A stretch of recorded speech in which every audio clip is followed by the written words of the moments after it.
So good afternoon, students. So in the morning we have discussed about the boundary layer displacement thickness. So now we will see about the momentum thickness. So if you recall the displacement thickness, so in that displacement thickness it is actually connected with the loss of the mass flow rate due to the formation of the boundary layer. Now here we will discuss about the distance associated with the displacement of the potential flow due to the decrease in the momentum due to the formation of the boundary layer. So displacement thickness is connected with the mass flow rate. Here momentum thickness is connected with the loss of the momentum due to the formation of the boundary layer. So as previous, we shall consider it the flat surface along x-axis. This is the breadth of the plate. Okay, that breadth is considered, the thickness of the breadth is considered as d. This is y axis. So here the boundary layer is formed.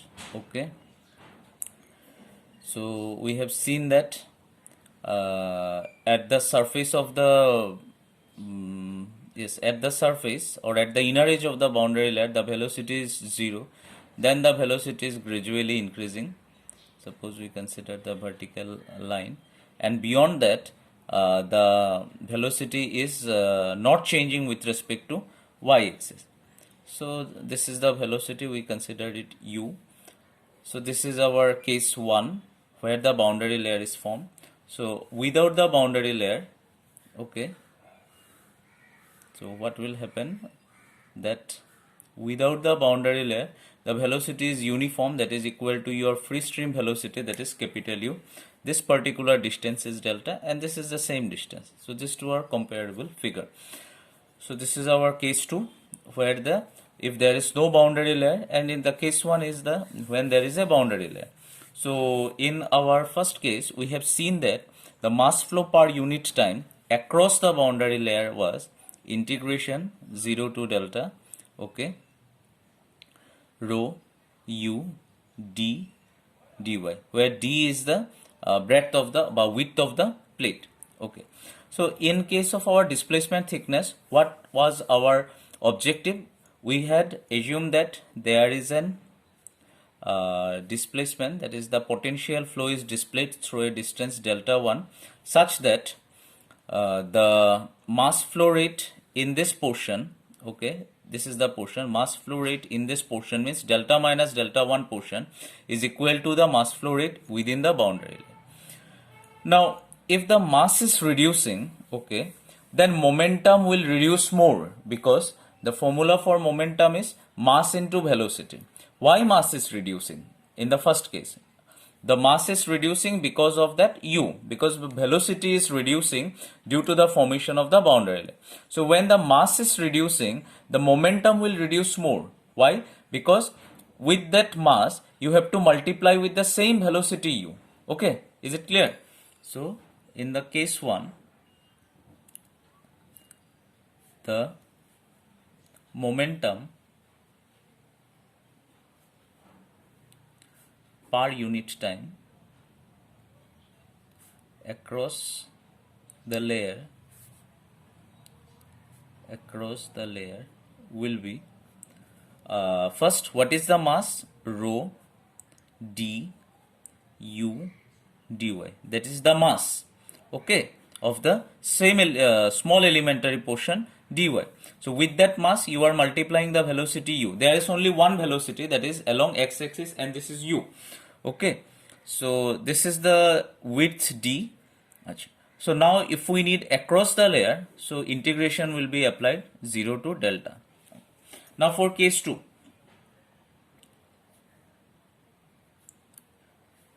yeah, so if you look at your case 2, here you had originally you had one extra displacement or displaced part, that is delta 1, and this displaced part because of that reduction in mass flow.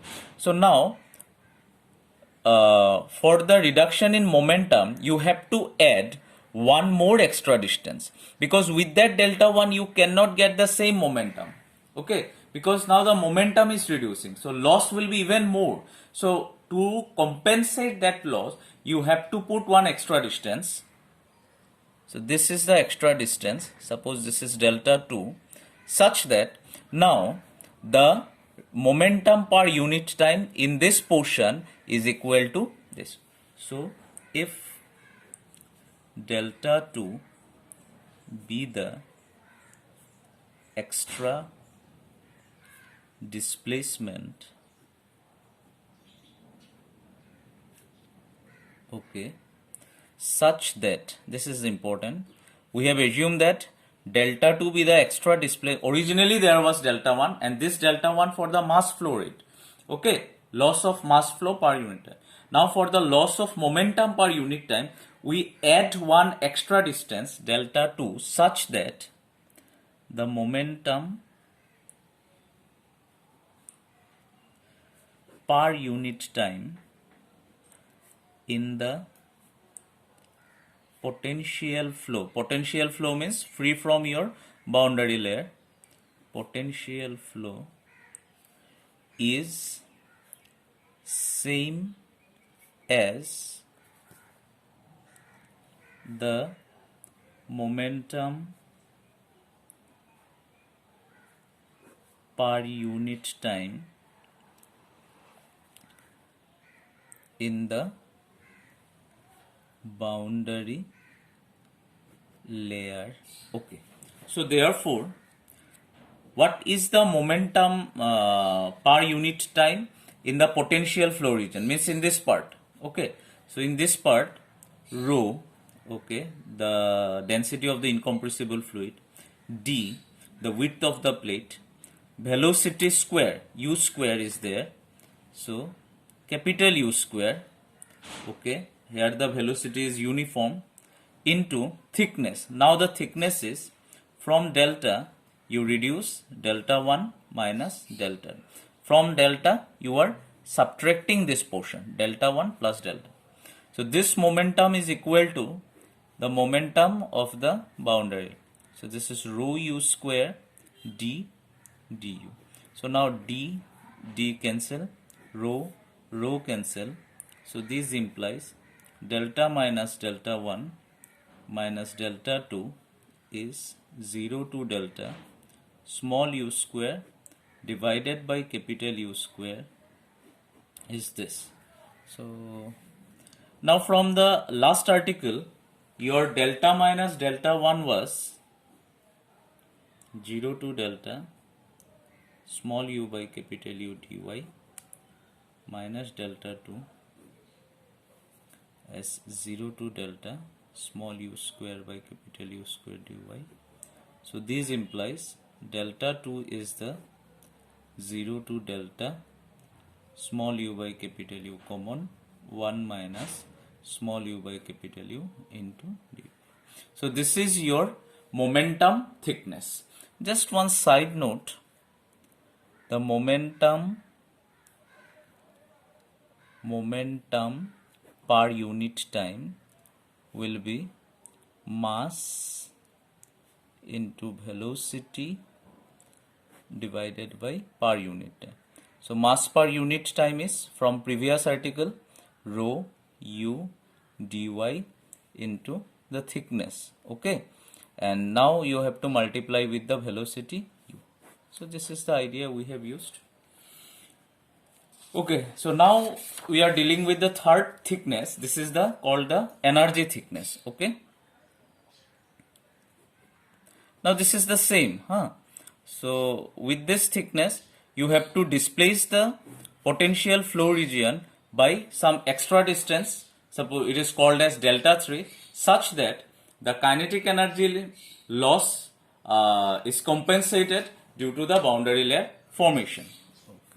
So this is our boundary layer case. This is the case, okay, this is the case, this is the velocity u, this is x-axis, this is y-axis.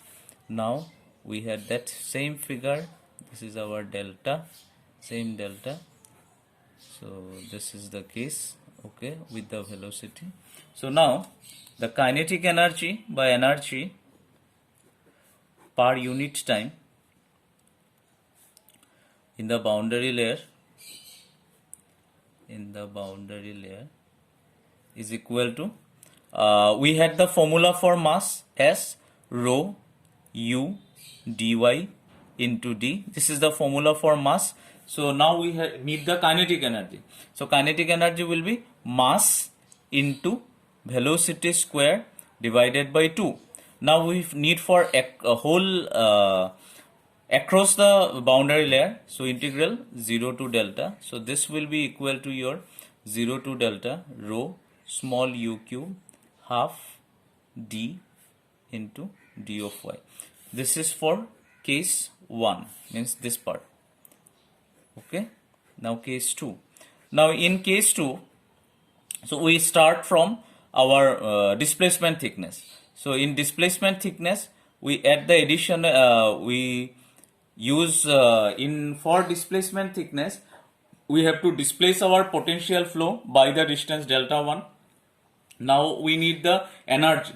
So when the mass is reducing, energy will reduce more in comparison. So we had to put one extra distance delta 3 in the similar fashion to your momentum thickness. So in the same way, so I'm not writing those lines. So if we consider that the potential flow is displaced even more, or displaced by delta 3 more. Originally potential flow is displaced delta 1 such that the mass flow rate in the two cases are equivalent. Now the potential flow is displaced delta 3 distance more, such that the kinetic energy in the potential flow is equivalent to your kinetic energy of the boundary. That is the fact. So the kinetic energy per unit time in the potential flow region